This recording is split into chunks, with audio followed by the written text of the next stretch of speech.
నమస్తే. నిన్న రాత్రి కేవీఆర్ అరెస్ట్, జర్నలిస్టు, సీనియర్ జర్నలిస్టుని ఆంధ్ర పోలీసులు వచ్చి వాళ్ళ ఇంట్లో నుంచి లాక్కొని వచ్చి అరెస్ట్ చేయడం, దాని తర్వాత నా భర్తను అరెస్ట్ చేయకూడదు అని చెప్పేసి అడ్డుకున్నటువంటి తన భార్య పైన ఆంధ్ర పోలీసులు వాళ్ళ చేయి పట్టి లాగడం కావచ్చు, ఇంకెక్కడెక్కడో పట్టేసుకొని ఒక అవమానకరమైనటువంటి రీతిలో వాళ్ళు ప్రవర్తించినటువంటి తీరు నిజంగా సిగ్గుచేటు. 12 ఏళ్ళు అవుతా ఉన్నప్పుడు కూడా తెలంగాణ ఏర్పడి ఇంకా ఆంధ్ర వాళ్ళ పెత్తనమే ఇంకా తెలంగాణలో ఉన్నా అన్నటువంటి ఒక సందేహాలు అయితే మెదులుతా ఉన్నాయి.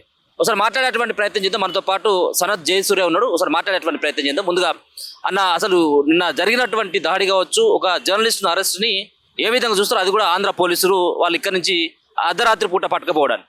అంటే జర్నలిస్టు అరెస్ట్ అని కాకుండా విషయం ఏంటంటే అది చంద్రబాబు యొక్క సంస్కృతి, ఆయన పరిపాలన యొక్క సంప్రదాయం అట్లాంటిది. ఎందుకంటే మనం గతంలో బెల్లి లలితక్క అసాసినేషన్ కావచ్చు, మారోజు వీరన్నను చంపినటువంటి విధానం కావచ్చు, అందులో చంద్రబాబు పోషించినటువంటి పాత్ర, గదరన్న మీద తూటాలు పేల్చినప్పుడు చంద్రబాబు యొక్క పాత్ర, ఇవన్నీ కూడా వాళ్ళ యొక్క పరిపాలనా సంస్కృతి అనేది ఆ విధంగా వాళ్ళు అట్లా రాసుకున్నారు. వాస్తవానికి ఇవాళ కొత్తగా రెడ్ బుక్ రాజ్యాంగం అని చెప్పి ఇవాళ చెప్పిండ్రు బయటికి. కాకపోతే ఈ ఎగ్జిక్యూషన్ అనేది, ఈ సాంప్రదాయం అనేది గతంలో ఎప్పటి నుంచే చంద్రబాబు నాయుడు దాన్ని ఫాలో చేస్తున్నాడు కూడా. ఈనాటికి కూడా అదే సంస్కృతి. ఇప్పుడు రేవంత్ రెడ్డి కావచ్చు, అంతకుముందు కేసీఆర్ కావచ్చు, వీళ్ళు ఏ కాంపౌండ్ నుంచి వచ్చిర్రు? వీళ్ళిద్దరు కూడా చంద్రబాబు నాయుడు కాంపౌండ్ నుంచి వచ్చినటువంటి వ్యక్తులే.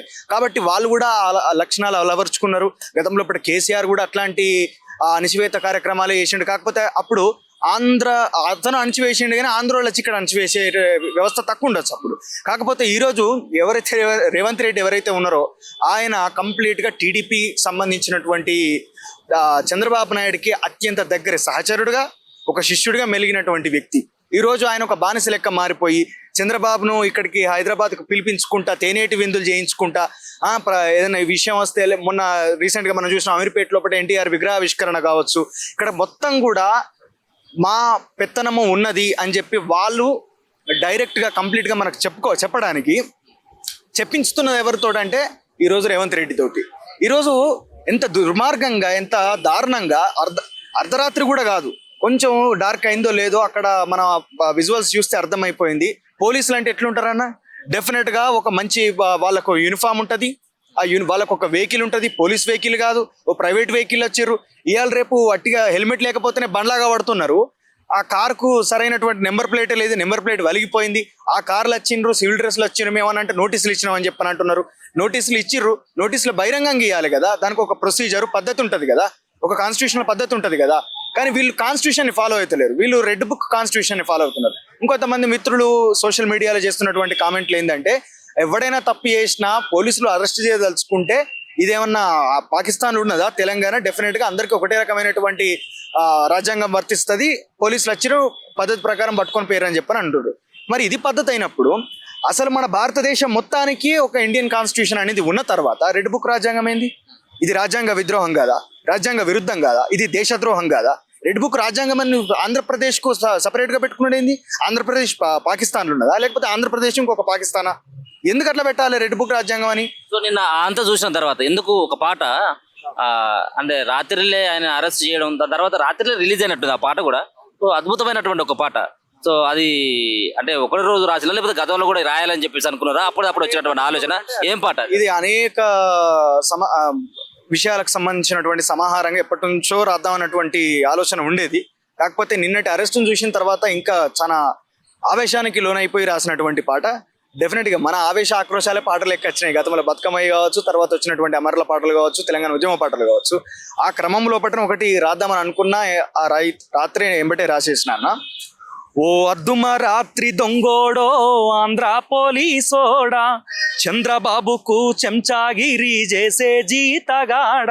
ఓ అద్దుమ రాత్రి దొంగోడో ఆంధ్ర పోలీసోడా, చంద్రబాబుకు చెంచాగిరి చేసే జీతగాడ.